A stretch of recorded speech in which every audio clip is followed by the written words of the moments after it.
Hi mga karag-karag! Welcome back to my vlog. Sa magandang umaga sa inyong lahat mula dito sa Lasak City. At ito ang ating menopausal distraction look mula sa mga judge sa Miss Universe 2023 na kung saan ilaban ko talaga tong menopausal na paperlas ko mga karag-karag. Diba mukhang yayamaning pordoy si Kuragan Puriag Gaba. Pero eto na nga mga karag-karag, ang mga latest na mapasabog na mga ganap ngayon sa papalapit na Miss Universe 2023 na kung saan nilatag na ng Miss Universe organization yung mga judges, yung mga committee sa hahatol sa mga kandidata sa darating na laban ngayong November 18, November 19 na yan sa Pilipinas, 9 AM yata magsisimula kung hindi ako mali ha.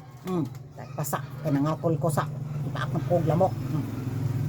So eto na mga karag-karag, chinek ko yung mga picture ng mga judges, yung mga pangalan nila, yung mga profesyon nila. Hindi rin basta-basta, di ba? So, maraming mga din, chismosa sa social media ang kinabahan, nabahala, napataas yung kilay, nakaramdam ng takot ba dahil sa isang judge na to na kung saan, kung matandaan natin yung laban ni Catriona Gray noon sa Miss Universe 2018, kung paano ito magbigay ng komentaryo bitaw kay Catriona at kung saan nabash din ito ng mga Pinoy noon after ng laban ni Catriona. Sa taon na to mga karag-karag, medyo alanganan at hindi kampante ang mga chismosa na mga beauty pageant lover sa Pilipinas, baka biglang ganti daw ito sa ating pambato na si Michelle D na lumalaban ngayon sa corona. Iniwala pa rin ako mga karag-karag na kayang-kaya ni Michelle D na hanapin ang kiliti ng tigol ng judge na to, di ba? So maniwala lang tayo sa kakayahan ng ating kandidata kasi hindi natin alam na sa kay Michelle D mag-align yung stars at biglang ma-starstruck yung judge na to, di ba? Kakaiba itong pambato ng Pilipinas this year, di ba? Tapos bigla mabighani siya kay Michelle D.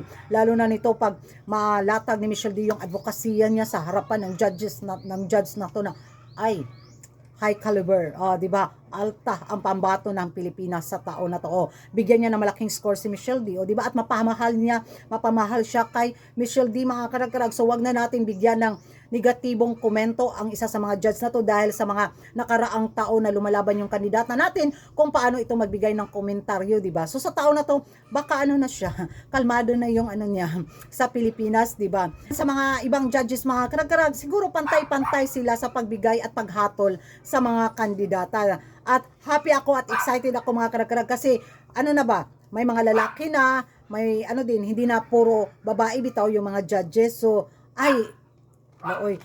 ambot lang jud. Murag akong dughan bitaw yung dibdib ko, parang halaka malapit na yung Miss Universe na magsininggitay to the max na naman tayo. May mga ngalangala na naman labasan ito sa sobrang excitement pag makapasok yung pambato natin or yung mga pambato din ng mga ibang bansa, di ba? So, yala mga karag-karag, yung magiging reaction ninyo sa mga judges nga sa Miss Universe 2023? Kanino ba kayo kinabahan sa mga judges na to mga karag-karag? Sa tingin nyo, maging fair kaya ang pagbigay nila ng hatol sa mga kandidata? Or baka mamanduhan ba sa kataas-taasan sa lipunan, sa organisasyon na ito yung ipanalo ninyo? Wag naman sana, no? So, mag-ingay tayo sa comment section at kung hindi ka pa nakapag-subscribe sa YouTube channel ko, don't forget to like and subscribe. Kuragan Karag, ang babaeng lagi na karag-karag.